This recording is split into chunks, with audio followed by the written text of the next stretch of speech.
আসসালামু আলাইকুম প্রিয় দর্শক, অন্য মঞ্চের আলাপচারিতায় আপনাদের সকলকে স্বাগত জানাচ্ছি। হাসানুল হক ইনু কিংবা শেখ হাসিনা যেই হন না কেন, জুলাইয়ের এই যে জঙ্গি উত্থানের পর আমাদের মুক্তিযুদ্ধের পক্ষের মানুষদের যেভাবে অপমান করা হচ্ছে, সেটা আমাদের জন্য কিন্তু এক বিশাল লজ্জার বিষয়। কিভাবে এটা কিন্তু চিন্তা করা খুব একটা কঠিন না। দেখেন, এই আন্তর্জাতিক অপরাধ ট্রাইব্যুনাল এটা কি জন্য হয়েছিল? নামই তো আন্তর্জাতিক অপরাধ, এটা জাতীয় অপরাধ তো না। এই যে ট্রাইব্যুনাল, এখানে আসলে প্রথম কথা হলো যে এই ধরনের কোনো যে যাদের কে এখানে তোলা হচ্ছে, তাদের এখানে তোলার কোনো এখতিয়ারই কিন্তু এদের নাই। এর বিচার ব্যবস্থা সেটা কি? আমরা শুনেছি না যে লক্ষ কোটি টাকা নিয়ে লক্ষ লক্ষ টাকা নিয়ে ফাঁসাচ্ছে কাউকে, কাউকে ছেড়ে দিচ্ছে। 24শে জঙ্গি উত্থানের পর এটা কিন্তু এক ভয়াবহ অবস্থা। আমরা এটা জানি না যে কত মানুষকে আওয়ামী লীগ করার অপরাধে, মুক্তিযুদ্ধের পক্ষে থাকার অপরাধে জেল হাজতে নিচ্ছে, ধরে নিচ্ছে এবং লক্ষ লক্ষ টাকা ঘুষ খেয়ে তাদেরকে জামিন দিচ্ছে, যাদের কোনো অপরাধী নাই। বাড়ি ঘর বিক্রি করে মানুষ এগুলা করছে। বলা হয় না যে আওয়ামী লীগ সরকারের সময় বিএনপিকে অনেক কষ্ট দিয়েছে? আওয়ামী লীগ যে কষ্টগুলো দিতে পারতো কিন্তু দেয়নি, তার প্রতিটা কষ্ট কিন্তু 24শে জঙ্গি উত্থানের পর যারা ক্ষমতায় এসে তারা কিন্তু দিয়ে যাচ্ছে। তারা কি এটা শেষ করতে পারবে, নাকি এটা সত্যি সত্যি আবার মুক্তিযুদ্ধের পক্ষে শক্তির হাতে এই প্রক্রিয়াটা শেষ হবে? সেটা দেখার জন্য আমরা কিছুদিন অপেক্ষা করি। 24শে যে জঙ্গি উত্থান হয়েছে, এখানে সন্ত্রাসীদের পক্ষ থেকে এত বেশি স্বীকারোক্তি দেয়া হয়েছে যে এখন এই জায়গায় এইসব অপরাধ ট্রাইব্যুনালে কারো বিচার করা একটা পুরো তামাশার বিষয়। কেন শীর্ষ সন্ত্রাসীদের একজন মাহফুজ আলম বলছে না, একেবারে অন রেকর্ড আছে এগুলো, যে এখানে একটা চক্রান্ত হয়েছিল হাসিনাকে ফেলানো। ওইভাবে বলছে হাসিনাকে ফেলানো বা হাসিনাকে চেঞ্জ করে রেজিম চেঞ্জের একটা আন্দোলন হয়েছে, ষড়যন্ত্র হয়েছে বলেছে। আরো ষড়যন্ত্রকারীরা বলেছে না তারা কোথায় কি জ্বালিয়ে দিয়েছে, পুলিশ মেরেছে, সেগুলো দম্ভ ভরে বলেছে না। তারপরে স্নাইপার দিয়ে মানুষ হত্যা, জঙ্গিরা এর মধ্যে ঢুকে মানুষ হত্যা, শিশু হত্যা, বাড়ি ঘরে ঢুকে। প্রতিটা জিনিস জনগণের সামনে চলে আসার পরও এই যে আদালতটাকে চালিয়ে নেওয়া হচ্ছে, এটাকে আমি তামাশা ছাড়া তো আর কিছু হিসাবে দেখতে পারি না। তাদের অনেক দিনের খায়েশ, আমরা শুরু থেকে শুনে আসছি যে প্রথম ফাঁসি কিন্তু হাসানুল হক ইনুকে দিবে। এই খায়েশটারও কিন্তু কারণ আছে, কারণগুলো কিন্তু আপনারা কোথাও আমি লিখতে দেখি নাই, কোথাও বলতেও শুনি নাই। আপনারা নিশ্চিতভাবে খেয়াল করেছেন হাসানুল হক ইনু গত 1-1.5 দশকে বাংলাদেশে মুক্তিযুদ্ধের পক্ষে এবং স্বাধীনতা বিরোধীদের পক্ষে সবচেয়ে কঠোর সোচ্চার একটা কণ্ঠ ছিলেন। এটা কি আপনারা খেয়াল করেছেন? আপনারা যে শুনছেন যে হাসানুল হক ইনুকে প্রথম ফাঁসি দেয়া হবে, এটার সাথে তো এটা যুক্ত। হাসানুল হক ইনুর মতো সোচ্চার কণ্ঠ, পরিষ্কার চিন্তা কোনো মানুষ তো আসলে মুক্তিযুদ্ধের পক্ষে খুব একটা ছিল না। তিনি যেভাবে বাংলাদেশের স্বাধীনতা বিরোধীদের বিরুদ্ধে চিন্তা করতে পারতেন, যেভাবে তাদেরকে তুলে ধরতে পারতেন, বলুন তো আমাদের মুক্তিযুদ্ধের পক্ষের কয়জন মানুষ হাসানুল হক ইনুর মতো এই স্বচ্ছ চিন্তায় তাদেরকে তুলে ধরতে পেরেছেন? এগুলো স্বাধীনতা বিরোধীদের হাতে ঘা দিয়েছে না? সেইখান থেকে কিন্তু ওই চিন্তাটা এসছে যে প্রথমে হাসানুল হক ইনুকে ফাঁসি দেওয়া হবে, এবং ইউনুস যদি সুযোগ পেত, অর্থাৎ সময় পেত, ফাঁসিটা কিন্তু দিয়ে দিত। এখন তারেক রহমান কি করে এটা কিন্তু দেখার বিষয়। তারেক রহমানের আব্বা জিয়াউর রহমান কর্নেল তাহেরের যে বিচার করেছেন, যে ফাঁসি দিয়েছেন, সেটার তো অনেক বিতর্ক আছে। এই মুহূর্তে এগুলা বলে তারেক রহমান সাহেবকে বিব্রত করতে চাই না। হাসানুল হক ইনু কিন্তু দেখেন, এখানে জাসদ নিয়ে আমার একটু কথা বলতে হয়। জাসদ নিঃসন্দেহে বাংলাদেশের আদি দুঃখের কারণ। যারা জাসদ করেছে তারা বঙ্গবন্ধু হত্যার জন্য দায়ী, পরোক্ষভাবে, প্রত্যক্ষভাবে। ওরা খুন করে নাই।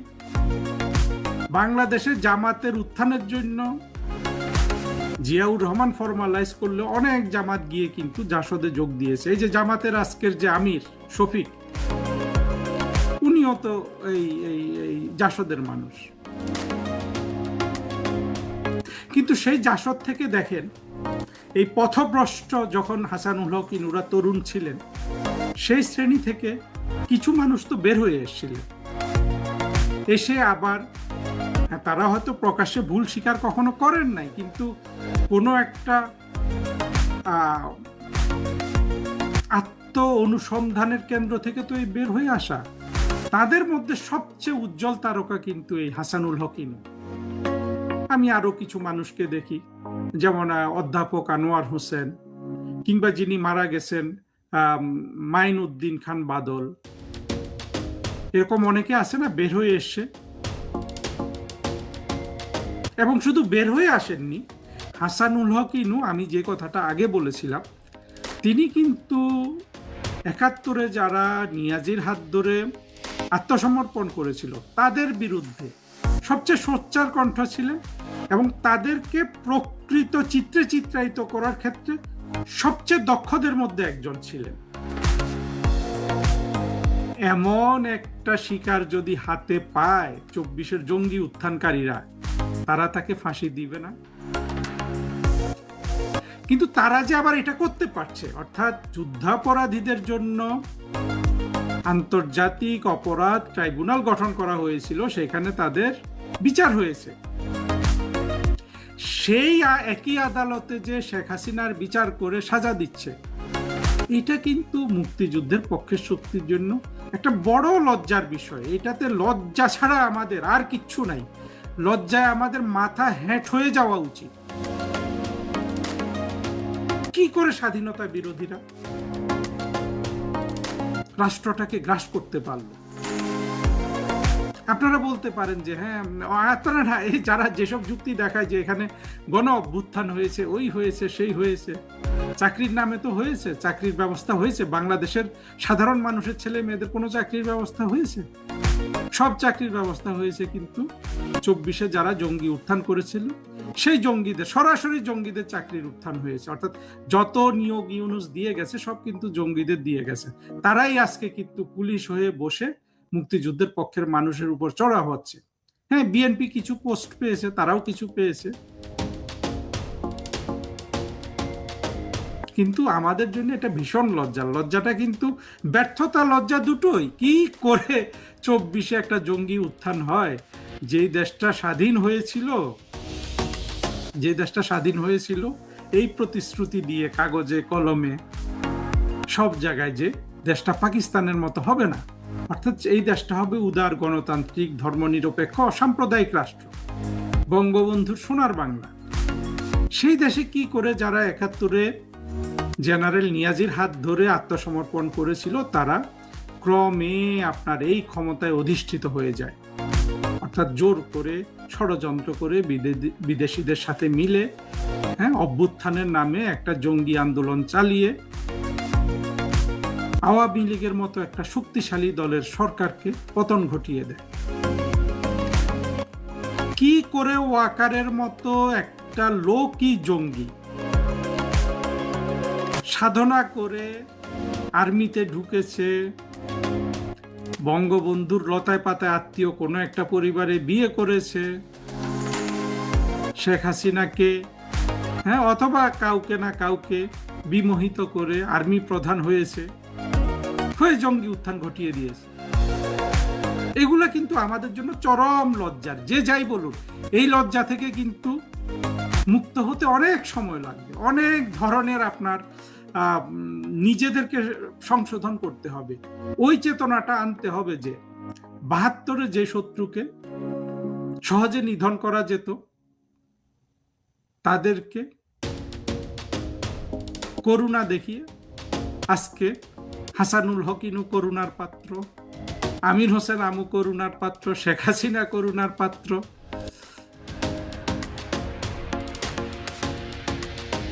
চিন্তা করেন।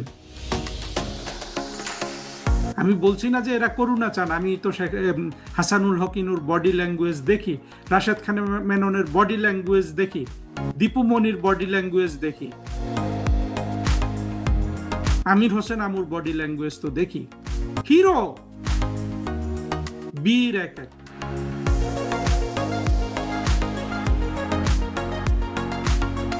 কিন্তু আমাদের এই অধপতনের জন্য আমাদের চিন্তার দুর্বলতা দায়ী, মুক্তিযুদ্ধ বিরোধী শক্তিকে আমাদের বুঝতে না পারা দায়ী। মুক্তিযুদ্ধ বিরোধী শক্তি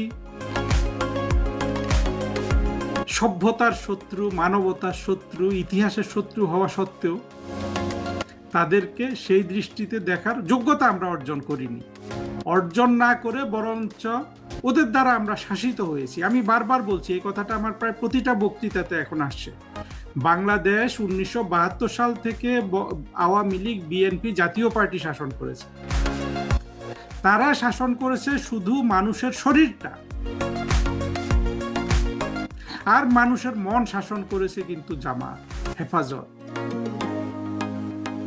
আপনারা যদি এই জিনিসটা না বোঝেন, মুক্তিযুদ্ধের পক্ষের শক্তিকে বলছি, এই পার্থক্যটা যদি আপনারা না বোঝেন, তাহলে আপনারা আসলে কোনোদিন এই শক্তিটাকে পরাজিত করতে পারবেন না। হ্যাঁ, বর্তমানে আওয়ামী লীগের জনপ্রিয়তার যে জোয়ার এসেছে, সেখানে এসে আপনারা সরকারও গঠন করতে পারবেন, শেখ হাসিনা প্রধানমন্ত্রী হবেন, এটা দেখবেন হয়ে যাবে খুব দ্রুত। কিন্তু এই যে পেছনের জিনিসটা যদি ভালোভাবে অধ্যয়ন করে সেই অনুযায়ী ব্যবস্থা গ্রহণ না করা হয়, এরা আবার কিন্তু আসবে এবং এই চিরন্তর এই যুদ্ধ চলতে থাকবে দুই পক্ষের মধ্যে। কিন্তু হাসানুল হক কিন্তু আবার এমন একজন মানুষ, তিনি কিন্তু এই মুক্তিযুদ্ধ বিরোধী মৌলবাদী শক্তিটাকে ভালোভাবে বুঝতে, এবং তার মতো মেধা এবং বোঝার ক্ষমতা সম্পন্ন মানুষদের যদি ভবিষ্যতে এই শক্তিটাকে মোকাবেলা করার সুযোগ দেওয়া হয়, এরা দেখবেন সহজে 6 মাস 1 বছর লাগে না এই মুক্তিযুদ্ধ বিরোধী শক্তিকে পরাজিত করতে। শেখ হাসিনা চাইলে, বা উনি যদি সেই জায়গায় মনোযোগ দিতেন, 1 বছরে এটা পারতেন। সারা পৃথিবী কিচ্ছু বলতে পারতো না। আপনি সকল মানবাধিকার রক্ষা করে এদেরকে কিন্তু আপনি বাংলাদেশ থেকে তাড়িয়ে দিতে পারতেন, বাংলাদেশে এদের অর্থনৈতিক রাজনৈতিক ক্ষমতা শূন্য করতে পারতেন। শেখ হাসিনা দেখিয়েছেন মানবিকতা, ইনক্লুসিভনেস, বঙ্গবন্ধু দেখিয়েছে, কিন্তু কোনো ভাত তারা কিন্তু ক্ষমা করে নাই। আমি জানি না তারেক রহমান, এখন তো সব ক্ষমতার মালিক উনি, এইসব ট্রাইব্যুনাল এগুলো আসলে কিছুই না। এখন তারেক রহমান কি হাসানুল হক ইনুকে ফাঁসি দিবেন, নাকি কিছুদিন আপনার এই জেলে রাখবেন, প্রথমে মৃত্যুদণ্ড দিবেন, পরে আপিল করবে, সেখানে ক্ষমা পাবে, এই তামাশাগুলো চলবে। তবে একটা জিনিস মনে রাখেন, তারেক রহমান বা যেই হন, এই 24-এর জঙ্গি কোয়ালিশন, আপনারা যে 2024 আগস্টের উত্থানের পরপর সব আওয়ামী লীগকে মেরে ফেলতে পারেন নাই, হাসানুল হক ইনুদের মেরে ফেলতে পারেন না, সেখানে আপনাদের ব্যর্থতা হয়ে গেছে, আপনাদের পরাজয় হয়ে গেছে। এখন 1-2 জন হাসানুল হক ইনুকে ফাঁসি দিন বা না দিন, 24-এর এই ব্যর্থতা আপনাদের উপর আসবে। আর আপনারা এখন যত বেশি কান নাক চুলকাবেন হাসানুল হক ইনুকে দিয়ে, আমির হোসেন আমুকে দিয়ে, একে দিয়ে, তাকে দিয়ে, শেখ হাসিনাকে দিয়ে, আসাদুজ্জামান খান কামালকে দিয়ে, এটা কান চুলকানি বলে, সাপের কান চুলকানি। তত বেশি কিন্তু আপনাদের উপর এর কনসিকুয়েন্সটা থাকবে। এবং আপনারা কিন্তু তখন আজকে যারা আহতবাদ তাদের কেউ থামিয়ে রাখতে পারবে না। একটু ভালোভাবে চিন্তা করবেন। তারেক রহমানের জন্য এই অবস্থা থেকে উদ্ধার হওয়ার একমাত্র পথ হলো আওয়ামী লীগের সাথে রাজনৈতিক সমঝোতা করা। এর বাইরে তারেক রহমান কোনোভাবেই এই কনসিকুয়েন্স থেকে রক্ষা পাবেন না। পেতেন যদি দেশকে অর্থনৈতিকভাবে উন্নতি করতে পারেন, সেটা তো বিএনপির পক্ষে সম্ভব না, স্বাধীনতা বিরোধীদের পক্ষে সম্ভব না। এ নিয়ে অনেক কথা বলেছি, এটা আর বাড়াতে চাই না। বুদ্ধি যদি থাকে সমঝোতা করবেন, আর যদি উইজডম না থাকে, অতীতে কখনো আপনাদের উইজডম আছে সেটা দেখিনি, এই কান নাক চুলকোবেন এবং কনসিকুয়েন্স হবে অত্যন্ত কঠোর, অত্যন্ত কঠোর। এটা থেকে আর আপনাদের রক্ষা কেউ করতে পারবে না। একটা খুবই গতকাল থেকে আলোচনা, বাংলাদেশের সমস্ত মিডিয়াতেও খবরটা এসছে। আওয়ামী লীগ সভাপতি এবং সাবেক প্রধানমন্ত্রী শেখ হাসিনা তিনি ফাইনালি এখন যেটা ডিক্লেয়ার করেছেন, আগে তিনি বলেছিলেন তিনি মাথা উঁচু করে বাংলাদেশে ফিরবেন, এবার তিনি ভারতের তিনি এবছরই দেশে ফিরে আসবেন। এবং এই আলাপটা সবগুলো মিডিয়াতে বড় করে এসছে, আমরাও জেনেছি, আমরা পুরো রিপোর্টটাই পড়েছি, সেখানে তিনি অনেক কথা বলেছেন। এর প্রতিক্রিয়া সরকারের দিক থেকে আজকে আমরা তেমন কিছু পাইনি, বাট আমাদের চিফ প্রসিকিউটর বলেছেন যে এটা শেখ হাসিনার পলিটিক্যাল স্ট্যান্ডবাজি। আবার আওয়ামী লীগের যারা মানুষজন আছেন তারা বা সোশ্যাল মিডিয়ায় যেটা দেখা যায়, তারা বলছেন যে না, শেখ হাসিনা ফিরছেন, তিনি না ফিরে এই ধরনের কথাবার্তা বলছেন না। আপনার কাছে কি মনে হচ্ছে, কোথায় হঠাৎ করে শেখ হাসিনা তিনি নিজে ফেরার ঘোষণা দিয়ে এখন আবার টাইম বেঁধে দিয়েছেন তিনি আগামী 6 মাসের মধ্যে ফিরছেন, কোন দিক যাচ্ছে পরিস্থিতি? দেখেন, হাসিনাকে যখন আমরা রেখে আসলাম, আমরা ওনাকে প্রধানমন্ত্রী হিসাবে রেখে এসেছি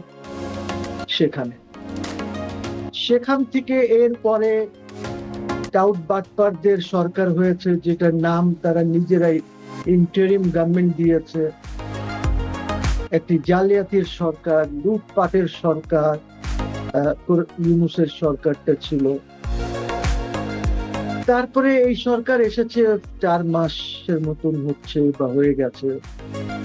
এই সরকার এখন যে ডাইরেকশনে চলছে সেটা হলো, অনেক সময় দেখলে মনে হয় যে ইউনূসের সরকারের continuation. They should break from there. ইউনূসের কন্টিনিউয়েশন থেকে ব্রেক করতে হবে। এন্ড ব্রেক যদি করতে চায় তাহলে বাংলাদেশের সবাইকে রাজনীতি করার সুযোগ দিতে হবে, যেমনটি ওনার বাবা করেছিলেন, ওইটা করা উচিত। আওয়ামী লীগ তো আর কিছুই করে নাই, লোকজন করেছে যারা হয়তো ক্যাবিনেটে ছিল বা বাইরে ছিল, আমলা ছিল, ওরা হয়তো কিছু করেছে। আওয়ামী লীগ পার সে তো কিছু করে নাই। আওয়ামী লীগ তো ইজ এ পলিটিক্যাল পার্টি, তারা হয়তো সরকারের ছিল। আপনি এখন আওয়ামী লীগের যদি কার্যক্রম নিষিদ্ধ করে দেন এবং পুলিশ টুলিশ এইটা ওদেরকে যদি কিছু না করতে দেয়, তাহলে কেমনে হবে? we should create an environment. because যদি আমরা এনভায়রনমেন্ট না ক্রিয়েট করি তাহলে তো শেখ হাসিনা উইল কাম। তখন শেখ হাসিনার আশা হয়তো একটু ভিন্ন ধরনের হবে। আর যদি আমরা এনভায়রনমেন্ট ক্রিয়েট করি যে শেখ হাসিনা উইল কাম, ওনাকে প্রোটেকশন দেব, ওনার এই যে মামলা যেটা হয়েছে হয়তো আপিল করার ওনার সুযোগ থাকবে, সবকিছু যদি আমরা এলাও করি, অথবা রিট্রায়াল আফটার শি কামস ব্যাক, যে ঠিক আছে যা হয়েছে এইটা তো আমি তো বলছি যে এইটা কোরাম নন জুডিস, এই জাজমেন্টটা ওদের এখতিয়ার নাই এই রায়টা দেওয়ার। সো এনিওয়ে, তো উনি আসবেন না কেন? উনি তো এই দেশের নাগরিক। এই দেশে তো এই দেশের উনি প্রধানমন্ত্রী, আনরিজাইন, শি ডিড নট রিজাইন। আমরা কনস্টিটিউশন ফলো করছি, কনস্টিটিউশনে তো অ্যামেন্ডমেন্ট করি নাই। কনস্টিটিউশন তো বলেছে যে one prime minister will hand over power to the other prime minister. তা তো হয় নাই। আপনারা এই দেশে লোকজনকে নিয়ে বিদেশে রেখে এসেছেন, উনি তো যান নাই।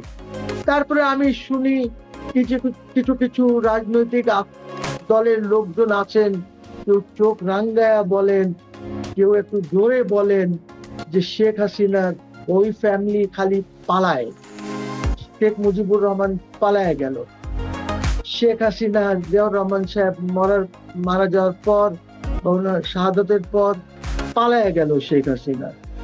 তো এইসব আবার এই এখন বলে আবার পালায় গেল। আমি তো একটা পালানের চিত্র দেখি না। শেখ মুজিবুর রহমান তো পালান নাই, উনি তো এইখানে রয়ে গেলেন, উনি ইন্ডিয়ায় যান নাই। Because you have to understand, Sheikh Mujibur Rahman পাকিস্তানের পার্লামেন্টের লিডার একজন, উনি মানে ওনার মেজরিটি ছিল তার মধ্যে। এখন এই লোকটা যদি ইন্ডিয়া চলে যায়, ঠিক আছে, তাজউদ্দিন সাহেব যাক, অন্যরা যাক, কিন্তু উনি চলে গেলে পরিস্থিতি কি হতো? এখানে হয়তো আরো লোক মারা যেত। ওনার একটা কৌশল ছিল যে ঠিক আছে, দরকার নাই, লোক যেন না মারা যায়, আমাকে অ্যারেস্ট করলে করুক, আমার বাসার থেকে নিয়ে যাক। আবার বলে যে উনি ক্যান্টনমেন্টে ছিলেন। এখন ক্যান্টনমেন্টে কে ছিল আর কে ছিল না, এই ডিবেটটা আরেকদিন করা যাবে, ঠিক আছে? বিকজ আরো তো এখানে কথা আছে, জিয়াউর রহমান সাহেব লোক পাঠিয়েছেন, তাকে নেওয়ার জন্য কি সব আছে, অনেক গল্প আছে, দরকার নাই আমাদের। আমার মুদ্রা কথা হচ্ছে, শেখ হাসিনা যখন বলেছে শেখ হাসিনা আসবে, এখন সে একটা টাইম লাইন দিয়ে দিয়েছে যে আমি ডিসেম্বরের মধ্যে, এই বছরই আমি আসবো, অর্থাৎ 31 ডিসেম্বরের মধ্যেই তিনি আসবেন।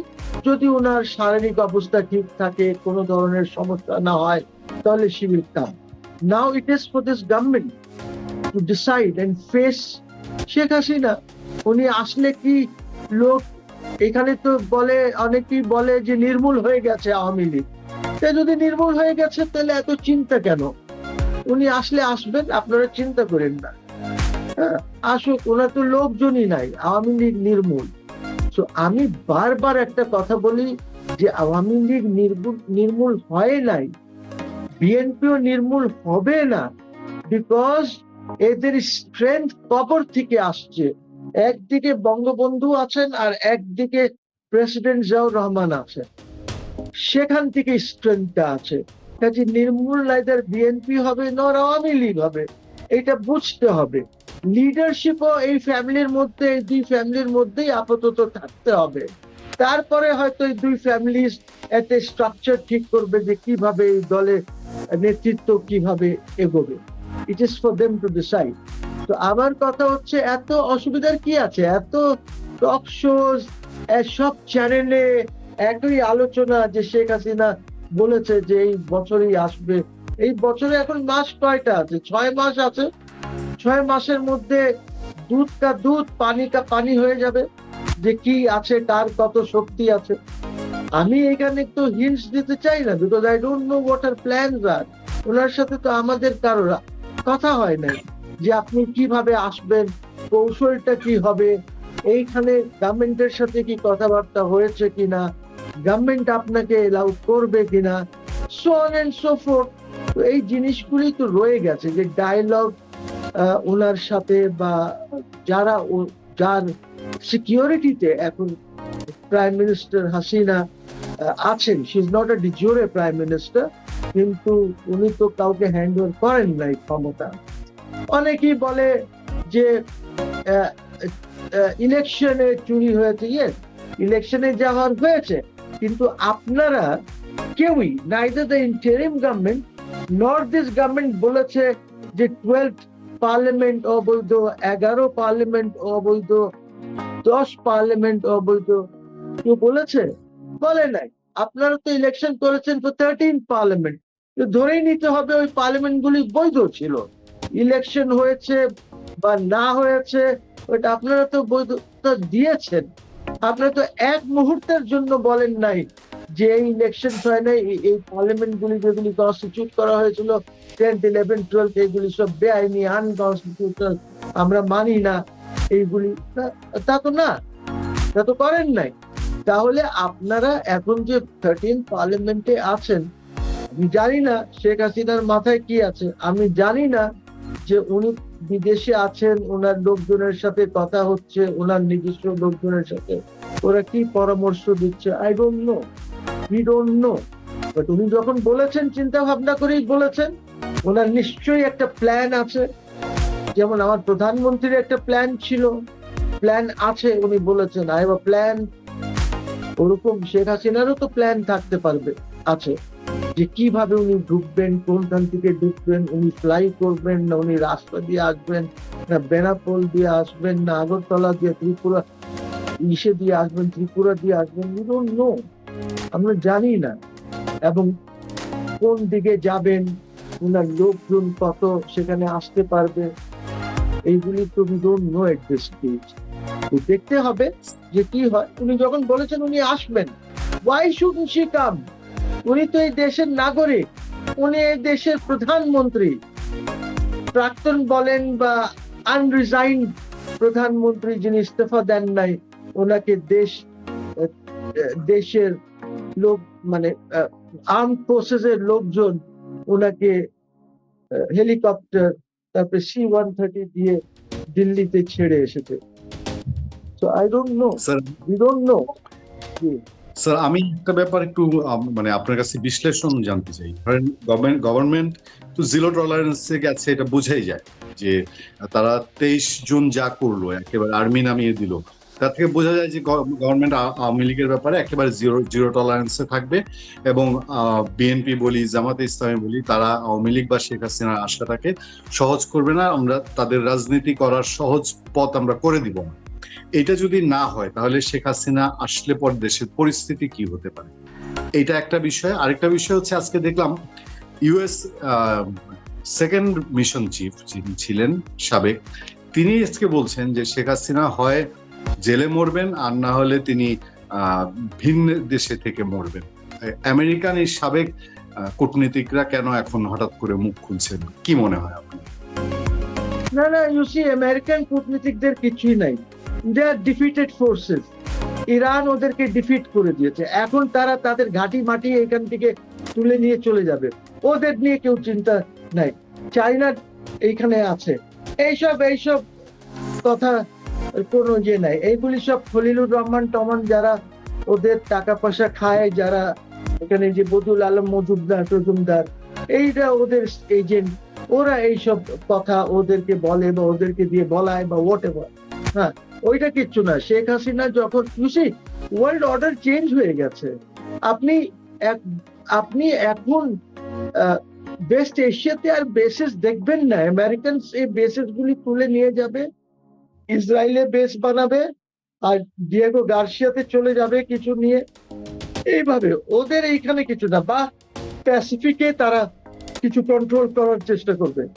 Their dollar is finished, petrodollar is finished, তারা কোনো কিছু করতে পারবে না, ইউ সি। সো আমার ওইগুলি নিয়ে এখন আর চিন্তার কারণ নাই। বাট যেটা আমি বলি যে গভর্নমেন্টকে চিন্তা করতে হবে, গভর্নমেন্টকে চিন্তা করতে হবে, আর্মি চিফকে চিন্তা করতে হবে, ইন্টেলিজেন্স এজেন্সিসকে চিন্তা করতে হবে, এবং তারা তারেক সাহেবকে কি অ্যাডভাইস দেবে, it is up to them and up to Tarek সাহেব যে উনি কিভাবে এটা করবেন। এইটা কি সহজে করবেন? উনার আশাটা কি উনি সহজ পথ দেবেন না উনি, because you see even when Tarek সাহেব যখন আসলেন তখন ওনাকে কে সাপোর্ট দিয়েছে?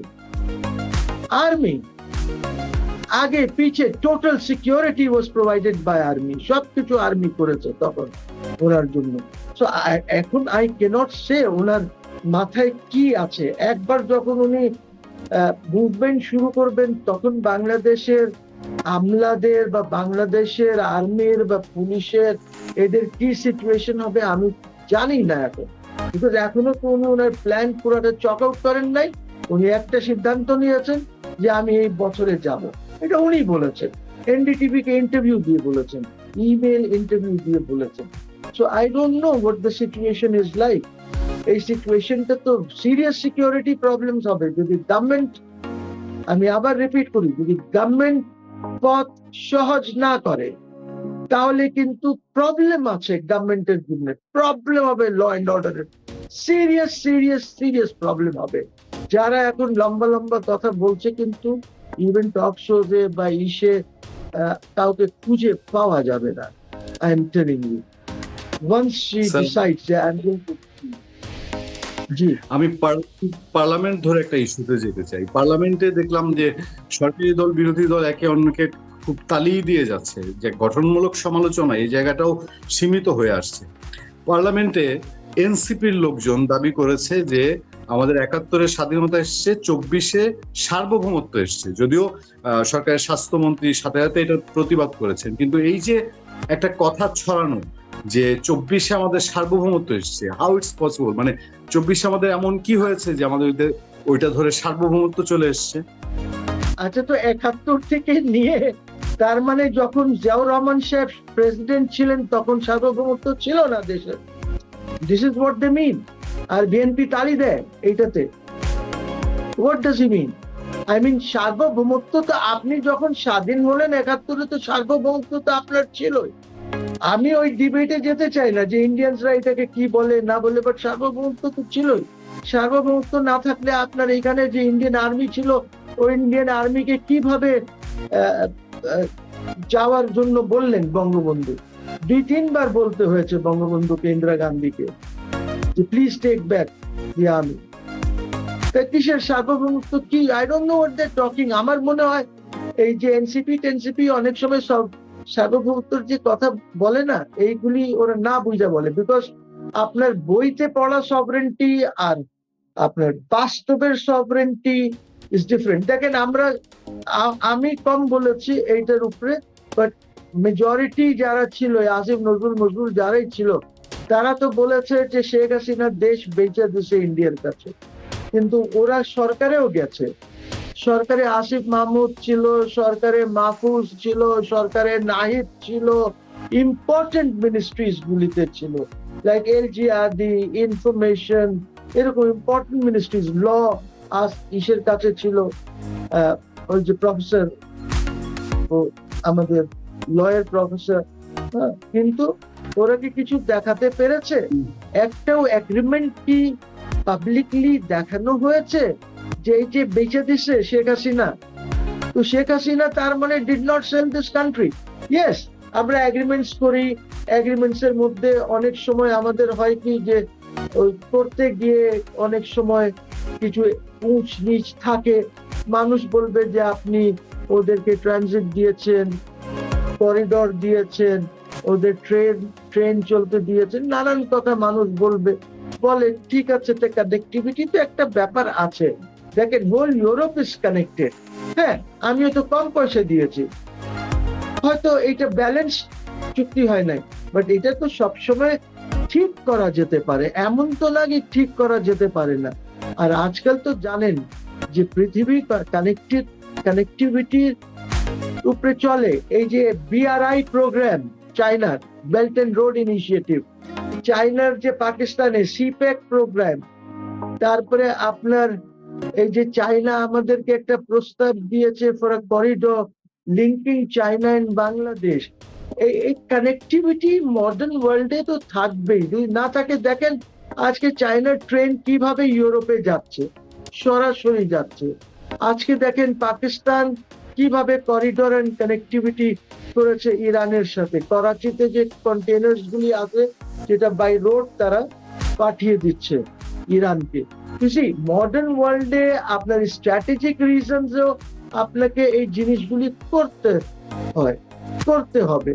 সো আমার মনে হয় যে এইটা কিচ্ছু না, এই বাচ্চারা জানে না তো ঠিক করে যে মডার্ন ওয়ার্ল্ড কিভাবে চলে, জিও পলিটিক্যাল সিচুয়েশন কি আছে, জিও ইকোনমিক্যাল সিচুয়েশন কি আছে, যার জন্য তারা এইসব কথা বলে। বাট এখন এদের কাণ্ড কারখানা, লাইক ইউনুস যেসব কথা বলেছে, অথবা পাটোয়ারি যেসব কথা বলে, এইটার জন্য যদি সভরেন্টির উপরে কোনো আঘাত আসতে পারে আমি জানি না। আমি তো বাংলাদেশের দোষত্ব কাজে ঠিক করে কিছু জানি না। আর ওরা হলো বাংলাদেশকে এগিয়ে নিতে চায় মারামারি। কালকে আমি একটা শোতে ছিলাম, ওইখানে এনসিপির এক নেতা বলছিলেন যে আবার হবে অভ্যুত্থান, আবার মুভমেন্ট হবে। এই দেশে কতবার মুভমেন্ট হয়েছে, কত মুভমেন্ট হবে এই দেশে, আর কত অভ্যুত্থান হবে? আমাকে please somebody should tell me. কি প্রত্যেক দিন একটা হবে, একটা রিজিম আসলে অভ্যুত্থান করতে হবে? কালকে জামাতের আমিরও তো বলছে যে জামাতের নেতৃত্বে আবার একটি বিপ্লব হবে। ঠিক আছে, জামাতের নেতৃত্বে হবে। তারপরে উনি বললেন যে আচ্ছা, বলতে পারে যে আচ্ছা এইটা তো অমুকের নেতৃত্বে হয়েছে, এখন আমার নায়েব আমিরের নেতৃত্বে একটা অভ্যুত্থান হবে। তারপরে বলবে আমার জেনারেল সেক্রেটারি হিসেবে হতে থাকুক না, হতে থাকুক। What is the problem? What is the problem? যত অভ্যুত্থান দরকার হোক। তারপরে আপনার দেশে অন্য দেশের আর্মি আসবে, আপনার এখানে পিস কিপিং। আমরা যাই না ইউএন এর ইসে পিস কিপিং করতে, ওরকম পিস কিপিং এর জন্য আমাদের এখানে আসবে পিস করার জন্য। করেন, সভরেন্টিকে যদি আপনি ধাক্কা দিতে চান তাহলে করেন, এইগুলি করেন। But I tell you, Hasina issue is very important. Please গভর্নমেন্টকে আমি অনুরোধ করছি যে আপনারা রাস্তা নিজেরাই বানিয়ে দেন হাসিনাকে দেশে আনার জন্য। এবং Hasina is willing to face a trial, করবে ট্রায়াল, রিট্রায়াল করুক, আপিল করুক, যাই whatever she is advice হোক না। দেখি এখন দেখেন পূর্ণিয়া, লেট মি টেল ইউ, আমি স্টেটমেন্ট দেখেছি আমাদের স্বরাষ্ট্রমন্ত্রী। সে এখন বলছে যে ইউনুস যে কারাপশন করেছে, ইউনুস গভর্নমেন্ট যে কারাপশন করেছে তার ইনকোয়ারি হওয়া দরকার। বলছে না স্বরাষ্ট্রমন্ত্রী? মোসিন রশিদ যখন কোর্টে গেছে যে একটা কমিশন করে দেন, কমিশন অফ ইনকোয়ারি, কমিশন করে under the commissions act, commission করে, তখন attorney general, deputy attorney general, additional attorney general সবাই বাধা দিয়েছে। কোর্ট আমাকে রুল পর্যন্ত দেওয়ার সাহস করে নাই। আমি তো বলি নাই যে কি ইনকোয়ারি করবেন, ইনকোয়ারি কমিশন আপনি করবেন, গভর্নমেন্ট করুন, টার্মস অফ রেফারেন্স আপনি ডিসাইড করবেন। আমি তো বলছি না যে এই টার্মস অফ রেফারেন্সের হতে হবে। তখন তো সব আমার বিরুদ্ধে। আজ পর্যন্ত আমি ওই যে আমাকে অপোজ করেছে রায় পাইনি। 106 অ্যাপিলেট ডিভিশন আমাকে এখনো রায় দিতে পারে নাই। আমি এখন আইটিসি চ্যালেঞ্জ করেছি। আমি জানি না এখানে কি হবে, বিকজ অ্যাটর্নি জেনারেল এসে অপোজ করবে, কোর্ট সাহস করবে না, উড়িয়ে দেবে। ফাইন, কিছুদিন পর ইনারাই বলবেন যে এটা ঠিক না। যখন এদের নড়বড়ে হবে, তখন বলবে এটা তো ঠিক না, এটাকে বাদ দিতে হবে, এই বিল আনো, এইটাকে রিপিল করো এই আইনটাকে। তখন তারা বলবে, এখন আমি বললে খারাপ লাগতেছে, আমাকে তো কেউ সাপোর্ট করছে না, because I think this is not logical for international crimes tribunal to continue. এটার একটা পারপাস ছিল পিওডব্লিউস দের ট্রায়াল করার। 2009-এ অন্যায় করেছেন আপনারা, যারাই সরকারে ছিলেন বা পার্লামেন্টে ছিলেন, এমেন্ড করে আপনারা জুডিশিয়াল মার্ডার করেছেন। এখন আপনার নাই, এখন 24-এ আবার এমেন্ডমেন্ট করে যে শেখ হাসিনাকে কিভাবে মারা যায়, জুডিশিয়াল মার্ডার করা যায়। তো আপনি কন্টিনিউ যদি করেন, এর পরে তো নড়বড়ে অবস্থা তো হবেই, বিকজ বাংলাদেশের ইকোনমি, বাংলাদেশের পলিটিক্স, বাংলাদেশের রাজপথ যে ধরনের আছে, ল এন্ড অর্ডারের যা অবস্থা, আপনার আইনের শাসনের যা অবস্থা, হবে তো 6 মাসও লাগতে পারে, 1 বছর লাগতে পারে, 2 বছর লাগতে পারে, হবে। তখন যদি কেউ এসে এমেন্ডমেন্ট করে, আমি এইটাই তো চাই না। আমি চাই আপনি যদি কাউকে ট্রায়াল করতে চান, প্রপারলি করেন, যেটা সব দেশে যে নিয়ম আছে, এভিডেন্স অ্যাক্ট পূর্ণাঙ্গ ভাবে লাগু করেন, সিআরপিসি পূর্ণাঙ্গ ভাবে লাগু করেন। আজকে দেখেন চার্জশিটই দিতে পারে না ইন্টারন্যাশনাল ক্রাইমস ট্রাইব্যুনাল। আপনি যাদেরকে ধরে রেখেছেন কেন কষ্ট দিচ্ছেন? এসব 80 বছর, 82 বছর, 85 বছর 70 বছরের লোকজনকে হাঁটতে পারে না, ডান্ডা নিয়ে হাঁটে, এই যে কষ্ট দিচ্ছেন কেন? বেলে দেন না, যেতে দেন না। এমন তো না যে আইসিটি বেল দেয়, যে 30টা কেস পেন্ডিং ছিল, 30টি কেস যেটা পেন্ডিং ছিল যখন শেখ হাসিনা প্রধানমন্ত্রী ছিলেন, তখন তো আইসিটি ছিল, তো এইখানে কেসেস ছিল, তো 30টা কেসের মতন পেন্ডিং ছিল, সবাইকে তো আপনি বেল দিয়েছেন, বা মেজরিটিকে তো বেল দিয়ে দিয়েছেন, ছেড়ে দিয়েছেন। এখন ওই কেসের কোনো হদিস নাই, খবর নাই। আপনি যদি কারোর বিরুদ্ধে রিভেঞ্জ নেওয়ার জন্য করেন কোনো কাজ, তাহলে এইটার তো একটা রিয়াকশন হবে। ওই ফিজিক্সের মতন every action has a reaction, counter reaction, equal react বা হোয়াটএভার। তো এই জিনিসটা বুঝেন না কেন? কেন এইসব করছেন? আজকে আপনার আইনের যে ব্যবস্থা আছে, the courts are not functioning independently. কোন কোর্ট ইন্ডিপেন্ডেন্টলি ফাংশন করছে না। এই কারণেই তো সচিবালয় রাখতে চায় না, because the government wants to control the courts. Government এখন যেটা কন্ট্রোল করছে, বা আগেও যেটা হয়েছে শেখ হাসিনার সময়, যে গন্ডগোলটা মাহমুদুল ইসলাম করে দিয়ে গেছে। I will call him a criminal, Mahmudul ইসলামকে, যাকে অ্যাটর্নি জেনারেল করা হয়েছিল কেস নমির পরে শেখ হাসিনা গভর্নমেন্ট করেছে। উনি ওইখানে ডিএজি এজি বসিয়ে রেখেছেন, ওই রিওয়ায়েত চলছে। এর আগে কোনোদিন থাকতো না, খালি কোর্ট যদি ডাকতো তখন আসতো। This man has created all the problem. দেখো, আপনি কোর্টে যাবেন, জজ সাহেব বলবে যে এইটা একটু দেখা আসেন কি আছে, কবে আসবেন, কবে, মানে সব লাইন দিয়ে যে বেঞ্চে রেসপন্ডেন্টসরা বসতো, ওইটা সব এখন গভর্নমেন্ট দখল করেছে। So government is controlling the courts through the AG's office. Through the AG's office আপনি কেমনে করবেন? এইটা অবশ্য এই গভর্নমেন্টের দোষ না, এইটা মাহমুদুল ইসলাম যখন অ্যাটর্নি জেনারেল হলো, তখন অনেক বেশি হলো। ওনাকে জিজ্ঞেস করা হলো যে আপনি এটা কি করছেন, কেন এদেরকে বসায় রাখছেন?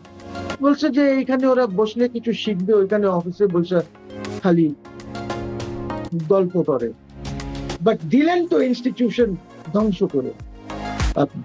So you see, these are the kind of mistakes যার জন্য আজকে আপনার এখানে ইনসাফ পাওয়াটা is very difficult. চীন সফর শেষ, মালয়েশিয়ার সফরও শেষ, প্রধানমন্ত্রী তারেক রহমান দেশে ফিরেছেন। দেশে ফিরে সংসদে দাঁড়িয়ে তিনি যে একটি বাক্য বলেছেন, সেটাই এখন রাজনৈতিক মহলে সবচেয়ে বেশি আলোচনার বিষয়। তিনি বলেছেন যে কোনো মূল্যে তিস্তা মহাপরিকল্পনা বাস্তবায়ন করা হবে। এই নিয়ে খবরের কাগজে মিডিয়ার হেডলাইন। এই একটি বাক্যের মধ্যেই লুকিয়ে আছে বহু প্রশ্ন। কারণ যদি চীন সফরেই তিস্তা প্রকল্প নিয়ে সব কিছু চূড়ান্ত হয়ে যেত, তাহলে কি এভাবে যে কোনো মূল্যে তিস্তা মহাপ্রকল্প বাস্তবায়িত হওয়ার কথাটা বলতে হতো তারেক রহমানকে? নাকি সফরে প্রত্যাশিত অগ্রগতি না হওয়াতেই এখন রাজনৈতিকভাবে মুখ রক্ষার জন্য এই বার্তাটা দেওয়ার দরকার হয়েছে? আজ আমরা সেই প্রশ্নের উত্তর খোঁজার চেষ্টা করব। প্রথমে বলি, তিস্তা কেন এত গুরুত্বপূর্ণ? দেখুন, বাংলাদেশে তিস্তা শুধু একটি নদী নয়, উত্তরবঙ্গের কৃষি, সেচ, জলের নিরাপত্তা এবং কয়েক কোটি মানুষের জীবিকার সঙ্গে এই নদী জড়িয়ে আছে অঙ্গাঙ্গিভাবে। বছরের বর্ষাকালে তিস্তা ভয়ঙ্কর রূপ নেয়, আবার শুকনো মৌসুমে নদীর বুক প্রায় শুকিয়ে যায়। ফলে একই নদী কখনো বন্যা, কখনো খরার কারণ। বহু বছর ধরেই এই সমস্যার স্থায়ী সমাধানের কথা বলা হচ্ছে, আর সেই সমাধানের পোশাকি নাম তিস্তা মহাপরিকল্পনা। চীনের ভূমিকা কোথা থেকে এলো সেটা একটু দেখা যাক। বেশ কয়েক বছর আগে চীনা বিশেষজ্ঞরা একটি বড় সড়ো বিশাল পরিকল্পনা তৈরি করেন চীনকে এই তিস্তাকে নিয়ে। সেখানে নদী খনন, বাঁধ নির্মাণ, নদী তীর সংরক্ষণ, নতুন শহর গড়ে তোলা, কৃষি উন্নয়ন সব মিলিয়ে বহু বিলিয়ন ডলারের পরিকল্পনা ছিল সেটা। এরপর থেকেই সবাই ধরে নিতে শুরু করেন তিস্তা প্রকল্প মানেই চীন। কিন্তু বাস্তবতা হলো পরিকল্পনা তৈরি করা আর বাস্তবায়নের চুক্তি হওয়া এ দুটো এক জিনিস নয়। এখনো পর্যন্ত বড় অর্থায়নের আনুষ্ঠানিক ঘোষণা বা পূর্ণাঙ্গ বাস্তবায়ন চুক্তির খবর প্রকাশ্যে আসেনি। আসবেটা কি করে? চুক্তি যদি না হয়ে থাকে তাহলে প্রকাশ্যে আসবে, আসার তো কোনো কথা ওঠে না। এবার আসি ভারতের ভূমিকায়। এখানে বিষয়টি সবচেয়ে গুরুত্বপূর্ণ। ঠিক যখন বাংলাদেশ বলছে যে কোনো মূল্যে তিস্তা মহাপরিকল্পনা বাস্তবায়ন করা হবে, তখন পশ্চিমবঙ্গ সরকার কয়েকদিন আগেই তাদের প্রথম বাজেটেই তিস্তা ব্যারেজ প্রকল্প বাস্তবায়নের জন্য 11,000 কোটি টাকার বরাদ্দ ঘোষণা করেছে। এখন প্রশ্ন হলো, বাংলাদেশের তিস্তা নিয়ে মহাপ্রকল্প এবং ভারতের তিস্তা ব্যারেজ নিয়ে প্রকল্প, এই যে দুটো ব্যাপার, পশ্চিমবঙ্গ দিয়েছে 11,000 কোটি টাকা বরাদ্দ ঘোষণা করেছে ভারতীয় রুপায় টাকায়, আর বাংলাদেশ তাদের টাকায় 12,000 কোটি টাকা, মানে যেটা পশ্চিমবঙ্গের থেকে আসলে কম যার মূল্য, সেইটা তারা ঘোষণা করেছে। এখন প্রশ্ন হলো, এই দুটো ঘটনা কি সম্পূর্ণ আলাদা নাকি একে অপরের সঙ্গে কৌশলগতভাবে সম্পর্কিত? আমার মতে এবং অন্যান্য বিশেষজ্ঞদের মতে সম্পর্ক রয়েছে। কারণ তিস্তা একটি আন্তর্জাতিক নদী। ভারতের সিকিমে এর উৎপত্তি হয়ে এটা ভারতের মধ্য দিয়ে পশ্চিমবঙ্গের একটা বড়সড়, সিকিমের একটা বড়সড় অংশের মধ্যে দিয়ে গিয়ে তারপর বাংলাদেশে ঢুকছে। এখন ভারতের অংশে যদি নতুন করে সেচ, ব্যারাজ, আধুনিকীকরণ, নতুন করে দুখানা খাল তৈরি করা হবে, কাটা হবে সেচের জন্য, এই সমস্ত বা জল ব্যবস্থাপনার অবকাঠামো যদি আরও শক্তিশালী করা হয় পশ্চিমবঙ্গে, তাহলে ভারত স্বাভাবিকভাবেই বলবে আমাদেরও এই নদীকে জল নিয়ে আমাদেরও উন্নয়নের অধিকার রয়েছে। অর্থাৎ ভবিষ্যতে জল বন্টন নিয়ে আলোচনায় ভারতের অবস্থান আরও দৃঢ় এবং শক্ত হতে পারে। তিস্তা নিয়ে দীর্ঘদিন ধরেই ভারত ও বাংলাদেশের মধ্যে জল বন্টন চুক্তি ঝুলে আছে। 2011-য় মনমোহন সিং যখন প্রধানমন্ত্রী, তখন মমতা বন্দ্যোপাধ্যায়ের হস্তক্ষেপে, মানে তিনি ঢাকায় পৌঁছননি কথা সত্ত্বেও, তার ফলে এই চুক্তি ঝুলে আছে। আর পশ্চিমবঙ্গের স্বার্থ সেই আলোচনায় একটি গুরুত্বপূর্ণ বিষয়। এখানেই বাংলাদেশের সামনে নতুন চ্যালেঞ্জ তৈরি হয়ে যায়। বাংলাদেশের তিস্তা মহাপরিকল্পনার মূল লক্ষ্য নদীকে পুনর্বিন্যস্ত করা, নদীর দুই তীর উন্নয়ন করা, কৃষিতে পানির নিশ্চয়তা বাড়ানো। কিন্তু যদি উজানে ভারতের প্রকল্পগুলোর কারণে শুকনো মৌসুমে জলের প্রবাহ উল্লেখযোগ্যভাবে কমে যায় বা না বাড়ে, তাহলে বাংলাদেশের প্রকল্পের অনেক সুবিধাই সীমিত হয়ে যেতে পারে। অর্থাৎ শুধু বাঁধ বা নদী খনন করলেই হবে না, নদীতে পর্যাপ্ত জলও থাকতে হবে, আর সেই জলটা আসবে ভারতের অংশ থেকে। যেখানে গজলডোবা, সেখানে পশ্চিমবঙ্গে অলরেডি বড় ব্যারেজ তৈরি হয়ে রয়েছে, সেটাকে আরও তার উন্নতি সাধন করা হবে। এ কারণে অনেকে বলেন তিস্তা প্রকল্পের সবচেয়ে বড় চ্যালেঞ্জ প্রকৌশল নয়, বড় চ্যালেঞ্জ হলো কূটনীতি। আজ বাংলাদেশের সামনে দুটি সমান্তরাল বাস্তবতা দাঁড়িয়ে আছে। একদিকে চীনের সঙ্গে প্রেম, চীনের প্রযুক্তি ও তার সম্ভাব্য অর্থায়ন, অন্যদিকে ভারতের সাথে শত্রুতা, অথচ ভারতের জলের উজান নিয়ন্ত্রণ এবং পশ্চিমবঙ্গের নিজস্ব উন্নয়ন পরিকল্পনা। এই দুই বাস্তবতার মধ্যে ভারসাম্য রক্ষা করেই ঢাকাকে এগোতে হবে। তাই প্রধানমন্ত্রী যখন বলেন যে কোনো মূল্যে, তখন সেই মূল্য শুধু অর্থনৈতিক নয়, সেটা কূটনৈতিকও। কারণ তিস্তা প্রকল্প বাস্তবায়ন করতে হলে শুধু চীনের সঙ্গে প্রেম করলেই চলবে না, ভারতের সঙ্গেও কার্যকর সমঝোতার পথ খোলা রাখতে হবে। আর ভারতের সঙ্গে বাংলাদেশের সম্পর্ক এখন যে শীতলতার মধ্যে আছে, সেখান থেকে উদ্যোগী হয়ে এগিয়ে আসতে হবে কিন্তু বাংলাদেশকে। কারণ তিস্তার বিষয়ে গরজ বেশি যার, সে হলো বাংলাদেশের। তবে কি তারেক রহমান ভারতের সঙ্গে সম্পর্ক স্বাভাবিক করতে এগোবেন বলেই কি বলেছেন যে কোনো মূল্যে তিস্তা প্রকল্প বাস্তবায়ন করা হবে, নাকি এটা ছেলে ভোলানো ছড়া থেকে তুলে নিয়ে আসা স্তোক বাক্য মাত্র? কারণ তিনি যেভাবে ভারতের সাথে শত্রুতা বাড়িয়ে চলেছেন, তাতে অনেকটা বেশি পথ তাকে হেঁটে ভারতের কাছে যেতে হবে। তাহলে প্রধানমন্ত্রী কেন বললেন যে কোনো মূল্যে? এখানেই শুরু হচ্ছে রাজনৈতিক বিশ্লেষণ। আমার মতে এই বক্তব্যের অন্তত চারটি সম্ভাব্য ব্যাখ্যা থাকতে পারে।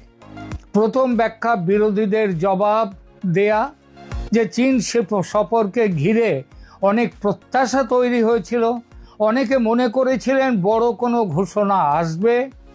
যখন তা প্রকাশ্যে দেখা গেল না, তখন বিরোধীরা প্রশ্ন তুলতে শুরু করেছে, আর তার ফলে সংসদে দাঁড়িয়ে তারেক রহমানকে বলতে বাধ্য হতে হয়েছে যে কোনো মূল্যে আমরা তিস্তা মহাপ্রকল্প বাস্তবায়িত করব।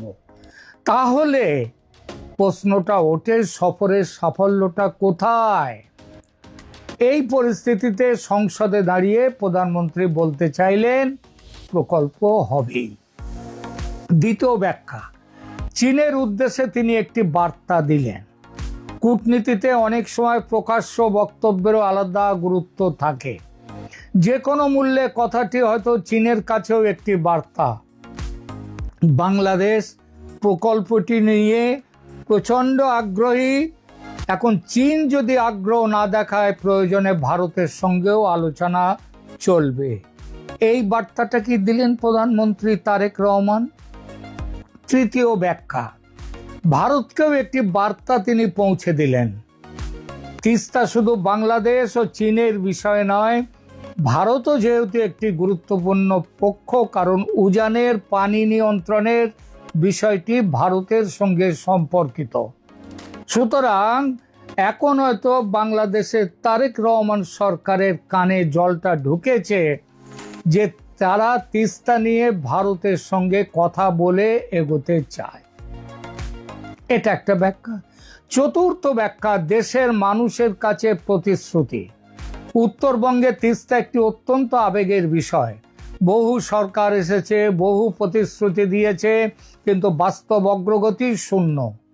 তাই প্রধানমন্ত্রী হয়তো জনগণকে আশ্বস্ত করতে চেয়েছেন যে সরকার এই প্রকল্প ছাড়বে না, যে কোনো মূল্যে এই প্রকল্প বাস্তবায়িত করবে।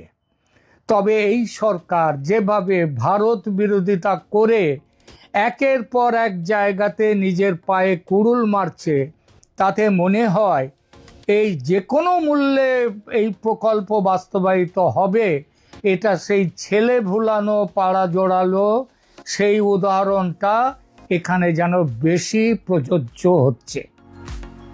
বাংলাদেশের মিডিয়া তারা কি বলছে একটু দেখি। এখানে একটি বিষয় লক্ষ্য করার মতো, মূলধারার সংবাদ মাধ্যমগুলো মূলত দুটো তথ্য দিচ্ছে। একটা, প্রধানমন্ত্রী সংসদে প্রকল্প বাস্তবায়নের দৃঢ় অঙ্গীকার ব্যক্ত করছেন, এইটা বলছে তাদের কাছে এইটাই বড় কথা। আর দ্বিতীয়ত, সেখানকার জলসম্পদ মন্ত্রণালয় আবার পাশাপাশি জানিয়ে দিয়েছে চীনের কারিগরি সহায়তায় সম্ভাব্যতা সমীক্ষার কাজ এগোচ্ছে। কিন্তু এটা হচ্ছে তিস্তা নিয়ে নয়, বাংলাদেশের সমস্ত নদীকে নিয়ে একটা কারিগরি সহায়তার তার একটা সমীক্ষা চলছে। সেটা তো তিস্তার সাথে জোড়া যায় না আলাদা করে।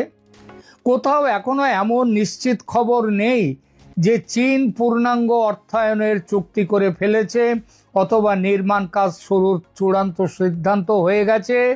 এটাই এখন সবচেয়ে গুরুত্বপূর্ণ তথ্য। এরপর কি হতে পারে? এখন সামনে কয়েকটি সম্ভাবনা রয়েছে। প্রথম, চীনের সঙ্গে আরও আলোচনা হবে। দ্বিতীয়ত, প্রকল্প ছোট ছোট ধাপে ভাগ করা হতে পারে। তৃতীয়ত, বাংলাদেশ একাধিক আন্তর্জাতিক অর্থায়নের উৎস খুঁজতে পারে, কিন্তু সেখানেও বড় বাধা বাংলাদেশের এত বেশি দেনা রয়েছে, তার সুদ দিতে এবং তার আসলের কিস্তি দিতেই বাংলাদেশ এখন পাগলা হয়ে যাচ্ছে। সুতরাং তিস্তার জন্য আরও অর্থায়নের উৎস শুনেছি চীনের নাকি না রাজি হওয়ার একটা বড় কারণ বাংলাদেশ কোত্থেকে তাদের টাকা পরিশোধ করবে, ধার পরিশোধ করবে। চতুর্থত, ভারতের সঙ্গে জল বন্টন আলোচনা নতুন করে গুরুত্ব পেতে পারে এবং সেইটা আলোচনা করতে গেলে তারেক রহমান সরকারকে অনেকটা মাথা ঝুঁকিয়ে তাদেরকে এগোতে হবে। কারণ গত 3 মাস ধরে তারা যেভাবে পদে পদে ভারতের সাথে শত্রুতাটাকে বাড়িয়েছেন, তাতে ভারত ওই যে পশ্চিমবঙ্গের বাজেটে 11,000 কোটি টাকা যেটা ঘোষণা, সেটা বাংলাদেশকে চাপে রাখার জন্য হতে পারে। সুতরাং কোনটা হবে সেটা এখনই বলা কঠিন। শেষ করি আলোচনা। তিস্তা প্রকল্প নিয়ে বাংলাদেশের মানুষ বহু বছর ধরে অপেক্ষা করছে। প্রতিবারই বড় বড় ঘোষণা এসেছে, কিন্তু বাস্তব কাজ প্রত্যাশার কাছে শূন্য, শূন্য একদম। এই প্রেক্ষাপটে প্রধানমন্ত্রী যখন বলেন যে কোনো মূল্যে তিস্তা মহাপরিকল্পনা বাস্তবায়ন করা হবে, তখন সেটা হয়তো একটি শক্তিশালী বার্তা হতে পারে, কিন্তু সেই বার্তা বাস্তবে তার মূল্য এই মুহূর্তে কিছুই দেখা যাচ্ছে না। কারণ ঘোষণা যথেষ্ট নয়, প্রয়োজন অর্থায়নের স্পষ্ট রূপরেখা, আন্তর্জাতিক সমঝোতা, বিশেষ করে ভারতের সঙ্গে সমঝোতা, কারিগরি প্রস্তুতি এবং বাস্তব কাজের দৃশ্যমান অগ্রগতি। বাংলাদেশের মানুষ এখন আর শুধু প্রতিশ্রুতি শুনতে চায় না তারেক রহমান সাহেব, তারা দেখতে চায় তিস্তার বুকে জল এসেছে কিনা, সারা বছর জল থাকবে কিনা, সেই কাজ শুরু হয়েছে কিনা। আর সেই উত্তর আগামী কয়েক মাসেই স্পষ্ট হয়ে যাবে।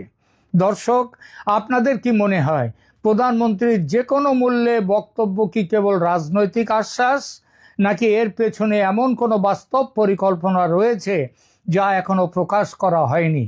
আপনাদের মতামত অবশ্যই